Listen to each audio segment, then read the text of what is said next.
Hey Kids Club! Today's big idea is bigger than the world's largest ball of paint, which is actually right here where I am. There's the sign. But like I said, today's big idea is even bigger than that because today's big idea is God keeps his promises. I'm May and I'm at the world's largest ball of paint. You'll see it, but you're gonna have to wait. The world's largest ball of paint is in Indiana, and it's so big. Okay, when I say it's so big, you say, how big is it? Okay, let's try again. The world's largest ball of paint is so big. How big is it?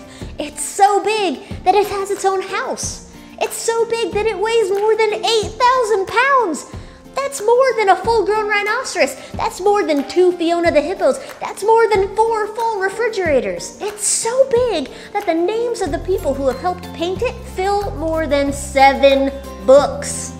It's so big that it has more than 25,000 coats of paint on it. Like I said, it's big. Why is it so big? Well, many years ago, a man named Mike gave his son a baseball, and he asked him to paint it. And then they painted it again, and again, and again, and again, and again, and they're still painting it, and now it looks like this. Now maybe you're wondering what this giant ball of paint has to do with God's promises. Or maybe you're wondering what a promise really is. I'm so glad you asked. What is a promise? A promise is when someone does what they say they'll do. When someone promises you something, they're saying you can trust them.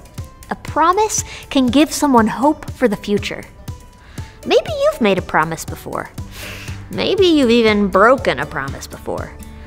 Maybe you could even think of a few times when someone has broken a promise to you. People don't usually mean to break promises, but it does happen. But God never breaks his promises. It's true.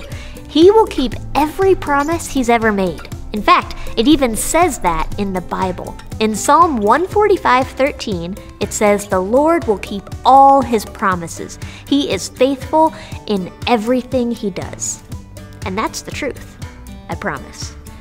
That verse says that God is faithful, which is another way of saying God does what he says he'll do. He keeps his promises.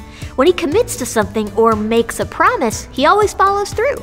And God makes lots of promises, and this is worth celebrating. So, from now on, when I say the word promise, you'll see some confetti. It'll be fun, and that's a promise. Like when he promised a teenager named David that he would be king one day. It happened a few years later. Or when God promised his special family, the Israelites, that he would give them a home and land. He even called it the Promised Land. Or when he promised a guy named Joshua that if he was brave enough to put his feet in a raging river, it would become dry land. But one of the biggest promises God ever made was to a man named Abraham and his wife Sarah. Here's the story of that promise. God's story. God's promise to Abraham. So part of God's story is about a promise God made to Abraham, and it begins like this. Once there was a guy named Abraham. He had a wife, Sarah. They didn't think they could have any kids, which was a major disappointment because they really wanted a family. But little did Abraham know that God had a very special plan for him. When Abraham was 75 years old, God promised to give him kids, and one day God would send the rescuer through his family. All God asked was that Abraham and Sarah leave their home first and follow him. Now, they had a tough choice to make: leave all their friends and trust God, or stay comfortable. This was not easy. See, Abraham really wanted kids, but was already pretty old. Sarah was getting up there too. Not to mention, she had never been able to get pregnant. So if Abraham and Sarah were going to leave their home and trust in God's promise, they had to believe that God would do something that seemed impossible. The good news is, they decided to trust that God would keep his promise. That's always the right choice. So Abraham and Sarah moved from their home to a land called Canaan. Right away, God reminded Abraham of his promise. He said, "I will make your children like the dust of the earth. Can specks of dust be counted? If they can, then your children can be counted." This was God's funny way of telling Abraham he would have a lot of kids, because nobody can count every piece of dust. Well, this promise seemed great, but after a while, Abraham and Sarah still had no kids, let alone as many as the pieces of dust. Now, they were really old. Sometimes God doesn't remind us of His promises because He wants us to learn to trust Him. But God took Abraham outside at night and told him to look at the stars. He reminded Abraham that He would give him that many kids. So Abraham decided to keep believing God. He and Sarah waited again. After more years, he got impatient. This time, God told Abraham, by next year, Sarah will have a son. But by now, Abraham was 99 years old. He and Sarah had both given up on having kids and God's promise. In fact, when Abraham told Sarah what God said, she laughed. It's probably not a good idea to laugh at God's promises, but Sarah was tired of waiting and had stopped trusting. The great thing is, even if we think it's impossible, God really does keep His promises. And just like God promised, Sarah got pregnant the next year after Abraham's 100th birthday. When her son was born, she named him Isaac, which means laughter. Sarah said, God has given laughter to me. Everybody who hears about this will laugh with me. And think about it. A really old lady having a baby is pretty funny. God kept His promise to give Abraham and Sarah a son. Even though they didn't think it was possible, it was easy for God because He can do anything, including giving old people babies. And remember how God was going to give Abraham as many children as the stars in the sky? Well, Isaac grew up and had children who had more children who had more children. This kept going and going and going.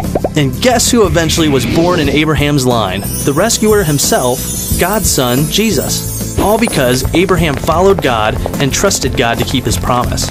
And that's the story of God's promise to Abraham. So in case you missed it, here's the quick version. Abraham and Sarah were old. God promised to give Abraham kids. Abraham and Sarah waited. They got impatient. God reminded them He keeps His promises.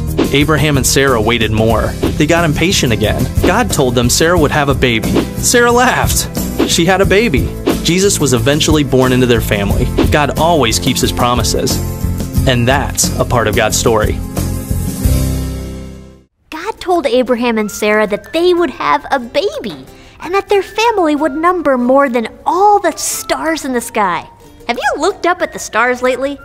There's a lot of them. Now, why was this such a big deal? Because Abraham and Sarah were really old, so God was promising them something huge, something that seemed impossible, something that could only happen if God made it happen. What Abraham and Sarah didn't know was that this wouldn't just be good news for them. It would be good news for lots and lots of people. See, Abraham and Sarah would be the beginning of God's very own, very special family. But remember, God said their children would outnumber the stars in the sky. That meant that after Abraham and Sarah had their kid, who they named Isaac, he would have kids, and his kids would have kids, and they would have kids, and they would have kids, and they would have kids. God's promise just kept on being fulfilled over and over and over again, all the way to a time much later when Jesus was born as part of the very same, very special family, the Israelites. And because of Jesus, because He died and came back to life, everyone can be a part of God's very own, very special family. That includes you and me and everyone who chooses to follow Him. Everyone can be a part of God's promise. Whoa.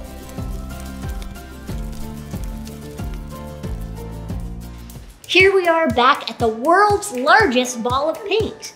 Now this whole thing started because one boy and his dad painted a baseball like this. And then they did it again, and then did it again, and then did it again. And then they started to let other people help them paint. And now it looks like this. It weighs over 8,000 pounds. This just weighs a couple ounces. Now, this is someone's house, so I can't be throwing confetti everywhere, but our special effects guru can handle some confetti action, right? Right. You know, this kind of reminds me of how God's promise to Abraham started with just one family.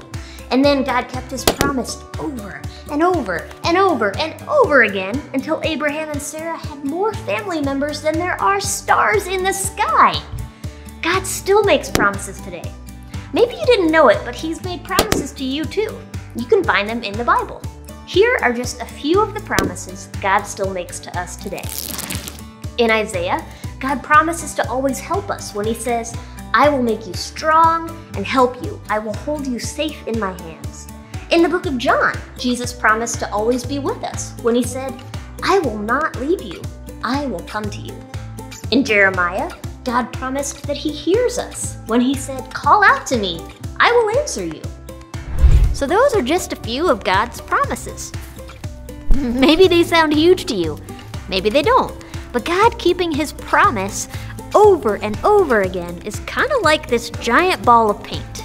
I'm just painting one layer on this big ball of paint. It probably won't look much different once I'm done. But if I did this every day for years and years, this ball of paint would continue to grow and grow and grow.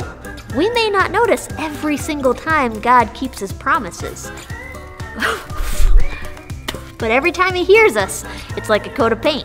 And every time He provides for us, it's like another coat of paint. And every time He's with us or protects us, it's like another coat of paint. After a while, you may start to notice that God's promises are enormous. God's promises are enormous. Hey, where's the confetti? Whoa. And now, it's time for a recap. Recap. I'm interrupting, well, myself, because we can't have a recap without talking about one more very important promise that God made. God told His people that He would send them a rescuer. That rescuer was Jesus. Jesus rescued us by taking the punishment that we deserve. And when we tell God that we love Him and want to choose to be like Him, He guarantees that we'll be in His family forever. And when you hear good news like that, sometimes you just gotta dance. God shows me how much He loves me. God shows me how much He loves me. God shows me how much He loves me. God really loves me. So I dance.